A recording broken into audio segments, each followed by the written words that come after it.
When is gas at its worst? Freebie.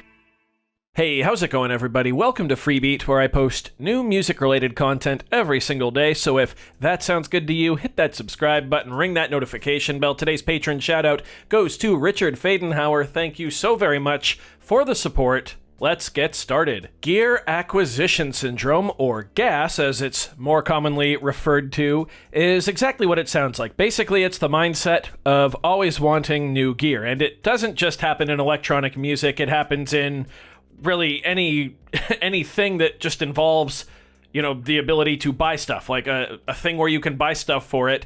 We always want more of that stuff. It's a pretty heavily villainized mindset in the world of electronic music. You'll find lots of videos on YouTube, how to, cure your gas, how to battle your gas, how to combat your gas. There's a ton of great videos out there. But today I want to talk about, in my opinion, what happens when gas is at its absolute worst. Now, somewhat controversially probably, I don't really think that gas itself is that bad of a thing. I'm always wanting new gear. I think we all are. Right now, I'm really interested in the Dirty Wave M8. The little handheld tracker device just looks absolutely incredible, and a few other pieces of gear that I don't really want to spoil yet because I will probably wind up with them. Now, do I spend more time than I should looking at that gear instead of making music with the gear that I already own? Absolutely. That just comes with gas. I think in moderation, that's not that big of an issue. After all, there is so much electronic music gear out there.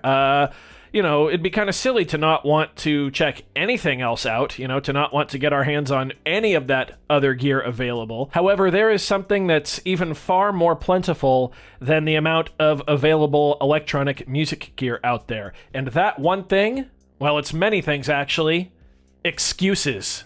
That's when gas becomes a real issue. If you start using gas as an excuse to not make music with the gear you already have. When I was first starting my YouTube channel, one of the things I struggled with most was actually starting it.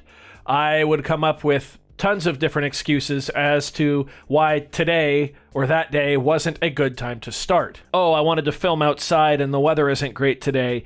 Or, oops, I forgot to charge my phone last night, now I don't have any way to film. Or, the list would just go on and on and on. And once I started, I found that it was way easier to keep going. The same thing is true with electronic music. Sometimes you just have to start.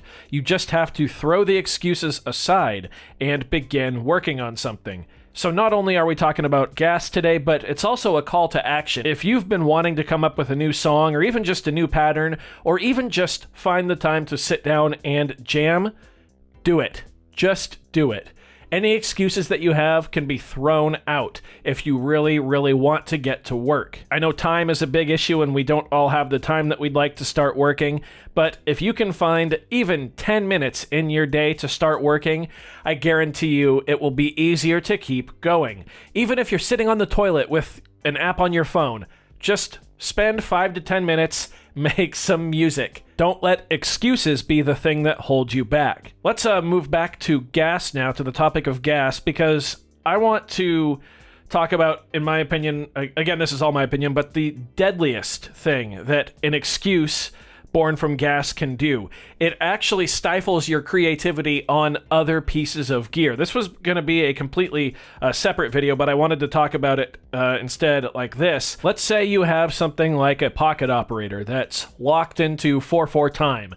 And I know I've been on a prog kick lately, but I'm going to use an example with 7/8. Let's say you want to make a track in 7/8, but of course the pocket operator is locked into 4/4 time. So the first thing you do is you go to the internet and you start looking for other electronic music gear that will let you make songs in odd time signatures. You find something that seems interesting, you see it's expensive, you can't afford it yet, and the gas begins. So this is two problems. First of all, of course, it's using gas as an excuse to not make music with the gear you already have. And the second problem is that it's actually stifling your creativity. If you committed yourself to just the pocket operator but said, hey, I still want to make a song in 7/8, chances are you could sit down and figure out a way creatively around the issue of not being able to sequence in 7. Maybe you misalign your steps so that the next pattern isn't really actually the next pattern, but you have your own divisions in your head. I've actually done a video about that. Maybe you make a pattern in 7/8 on the pocket operator and record it into your computer and then arrange it that way.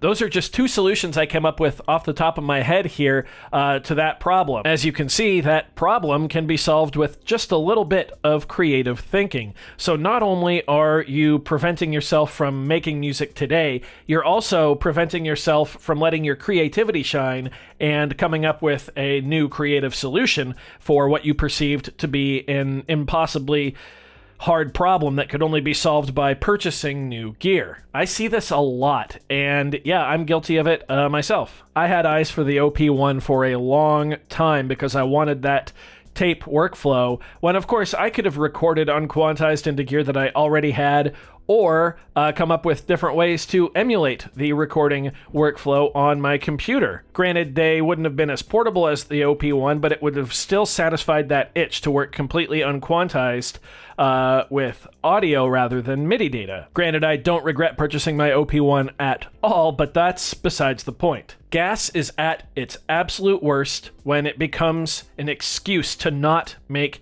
music. You're robbing yourself of the fun and the fulfillment of making music. You're also robbing yourself of flexing your creative muscles, which again are so integral to keep developed if you want to be a better musician, electronic or otherwise. So, like I said before, this video is also a call to action. I want you all to go make something today. It doesn't have to be something you're proud of. It doesn't have to be something you think is good, but I want you to sit down and find at least 5 to 10 minutes on whatever gear or software you have already. Make a pattern, make a song, make a parody of Rush's 2112 all on electronic instruments and call it 3223. For all I care, just make something. Do yourself a favor. Punch gas as an excuse in the face. Throw it out the window. Throw all the excuses out the window and make some music. Just mentioning my OP1 a few times in this video has me excited to use it, so I'm going to put some headphones in, go lay on the couch, and make something as soon as I stop filming this video. Speaking of this video, I do hope you found it informative, motivating, or just entertaining. That's fine too. If you did, be sure to leave a like on it. If not, you can always leave a dislike. That's all right as well. Doesn't hurt my feelings, just makes me try that much harder next time. Either way, be sure to hit that subscribe button, ring that notification bell. New content coming every single day. Thank you all so very much for watching that content. It means the world to me. We'll see you next time. Bye.